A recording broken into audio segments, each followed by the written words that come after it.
Catus Maximus here, this time with a little review of some classic Vanadium tools, USA. These are double-ended 60-degree angle wrenches is really what these are sold as. I paid a little bit of money for these, found them at a garage sale. This is a 6-piece set. This happens to be larger sizes, and so that's what really attracted me to the few that were there. And actually, I didn't pay that bad of a price. One of those garage sales that was advertised as a man sale, and they did indeed have quite a few tools there. Knew what the value generally of what he had was, so I passed up on a bunch of stuff, but this wrench set was, a reasonable price. I actually got it with a set of compound tile shears and some old TrueCraft quick adjust pliers, all for 40 bucks. So I feel okay about that. I mean, they'd be really expensive from a professional tool brand. I got 6 of them here. Actually, one of them happens to be a Mac. Sizes that I ended up with are 1 7/16, 1 3/8, 1 1/8, 1 inch, 15/16, which happens to be the Mac, and a 7/8. These are, you may be familiar with them with little ignition or distributor wrenches, are like this, only tiny ones. Sunix actually has a really well-priced, pretty good quality set of intermediate sizes like 3/8 through 1 inch or 1 1/8. But this kind of attracted me just because it was the larger sizes, at least the 1 3/8 and the 1 7/16. I have a few of these, but there are, once again, just ignition wrenches in some of the smaller sizes. And it's a tool company I haven't reviewed, kind of an oddball tool company. They're actually out of Ohio, and they were called the Vanadium Tool Company. Around from maybe the 1940s to the 1970s, and they just kind of dissolved. It was a little bit strange. It almost seems like some other manufacturer just bought them out, not to continue the brand, but to buy their staff, tooling, manufacturing equipment, distribution, and just to absorb them, some company like Mac or Wright or something like that. And because there's not a ton of information, some of the online message board speculation was something along those lines, and mainly because of the reason, if we compare, say, this Mac to the Vanadium tools, that they are just, besides the stamping being on, the name brand being on a different side, they just seem like they're just absolutely precisely the same wrench. And other people online were also like the Mac, the Wright, the Cornwells, and the Vanadium tool angle, kind of like service wrenches, because they're not particularly long given their size. These are really useful on hydraulic fittings. I'm getting too far off into the weeds about the history, but it's just an oddball tool company. You have one called Vanadium Tools, and they'd be around for like 30 years, and then they just up and disappear. There's, on the Internet Archive, there's copies of their various catalogs. Mechanics swear by the quality of Vanadium tools, hand tool, mechanics tools. So the speculation was some other manufacturer bought them just to get their, once again, their physical assets and their staff and their manufacturing equipment, and just not continue, and just ended the brand. So it's kind of like a non-standard takeover in that situation. Anyway, I assume they're made out of chrome vanadium steel. One of the things that they also advertised about these wrenches, they're pretty decent. This big one, we have some chrome peeling off, but the chrome is like a little bit of chips. It isn't just big peels. I've actually had some of the worst luck with proto wrenches in their chrome. But that's a good chrome plating, some chips, but the majority of it is just fine. They were a quality tool. Actually, all these beams are actually pretty darn straight. Oddly enough, there was one defect on this 7/8, which is a very strange defect. Initially, I thought, somebody was doing something associated with a bench grinder or an angle grinder or something and caught the wrench. But then I was noticing that this gouge here on the jaw and this mark here is actually chrome plated. So this is damage that happened during the manufacturing process. Like maybe when they're grinding both sides of this, somehow the wrench came out of its fixture and hit the grinding wheel, and it went through and passed QC, but it actually had this just real strange gouge that is definitely at the factory, because once again, the gouge has been chrome plated. So Not everything is always perfect, but that's just fine. I certainly see how this made it by quality control, because unless you saw it on this side it looks totally perfect. Sizing is really good on these. I do like that they are the 4-point design. So, Vanadium tools, it took me so long to get through to this point, did actually have a claim to fame. Bonnie Tools was the first to popularize using chrome vanadium steel. Snap-on invented the interchangeable sockets. Proto invented the swing pawl ratchet. SK invented the rocking pawl roundhead ratchet.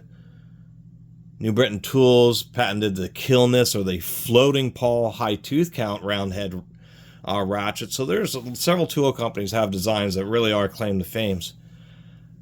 The deal with these is they said that their wrenches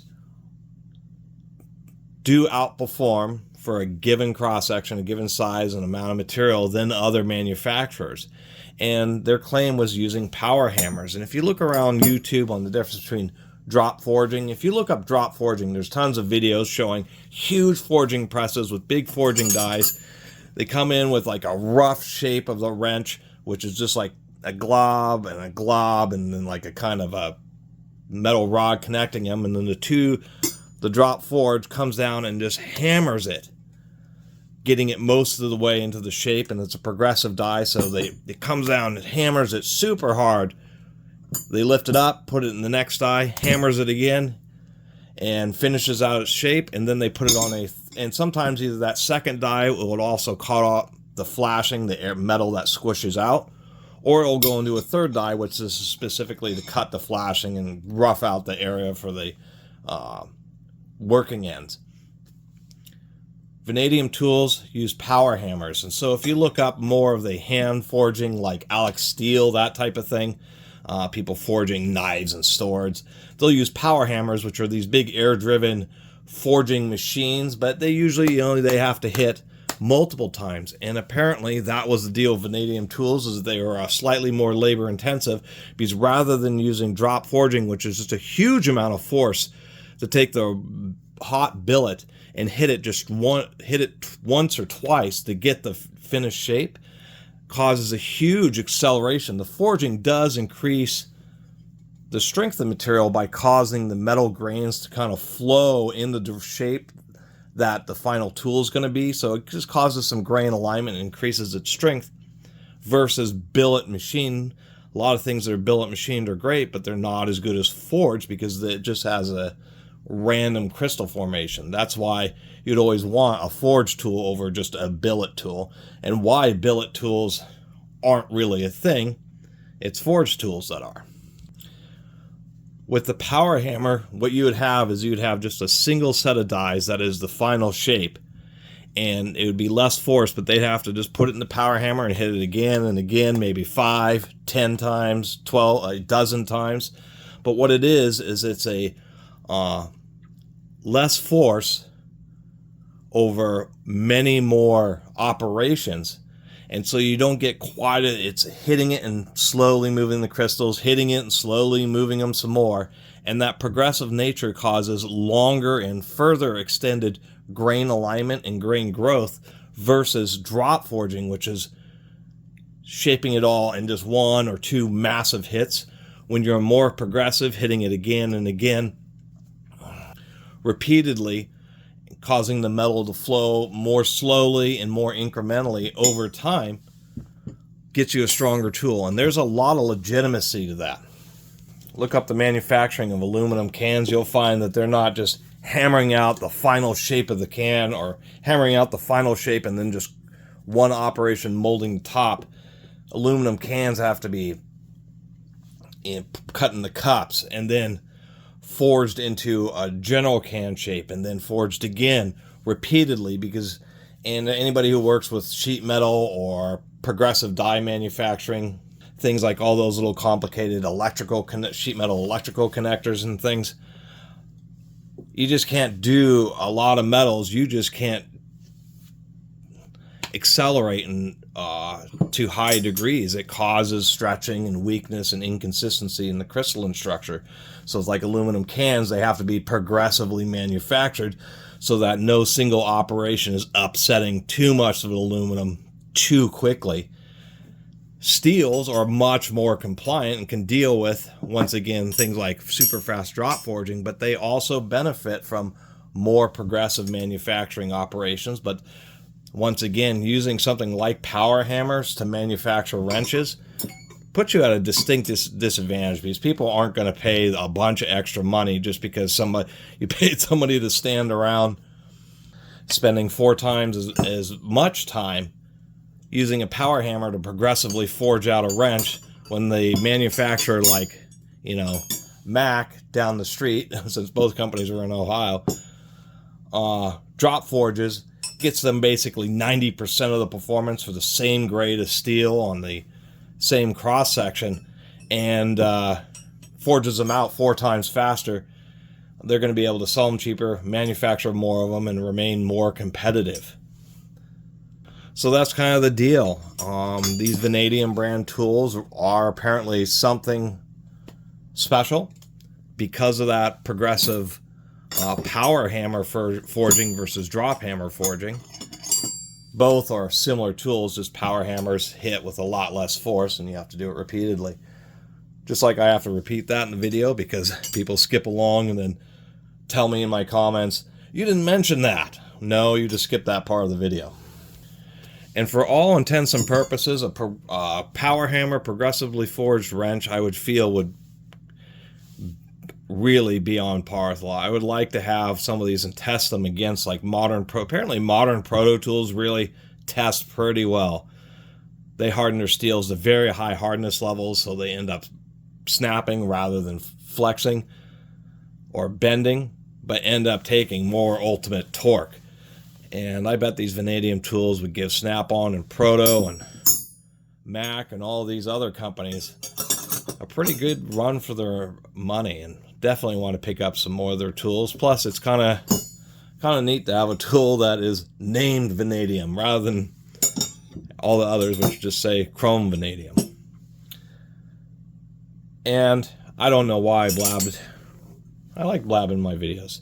The big deal about these, and when I read about it on the forums, is these are really useful for service technicians, particularly people working on mills and farm equipment. Used all the time in farm equipment, because farm equipment, I mean, hell, for decades now has had just a whole rat's nest of hydraulics. I mean, a big air drill and modern planting machines. I mean, you've got like a ton of hydraulic hoses, all heavy equipment. And the deal is that you may be in a space like this, trying to get at this fastener, and let me zoom out here, geez. There we go. So the idea is this. With the straight end, you might be able to get on the fastener, but you just can't get that much throw. So you could come in with this, and this is just going to be a normal like 10 or 15 degrees. This 16 degrees, you're going to be able to reach around, get a hold of it, and then actually have enough throw to twist it. Maybe get in on this side to turn a little bit more, and then reach with the 60-degree angle and slowly undo a fitting when it's blind behind another fitting, which happens, hydraulic systems are, all the hoses are always right next to each other. They're like impossible to service. I've watched enough farming videos to know that that's a big issue, is servicing hydraulics on farm equipment. That and hydraulic hoses seem to fail on a daily basis, literally. But that's the big deal about these, and they can get into places that simply no other wrench can, because it's one end that's relatively straight and one end that's all nearly 90 degrees, just allowing you to reach in and work on stuff that you just, once again, can't otherwise. And so that's why I'm kind of stoked about this set, because mainly it's the bigger sizes, which are always seem to be more difficult to find. And Vanadium Tools is a pretty cool tool company. And glad to have shared it with y'all. Anyway, really appreciate you all watching. You can support the channel through the YouTube donation system. You can help me replace my ratty old holy welding apron that I use as a backdrop here. See you next time.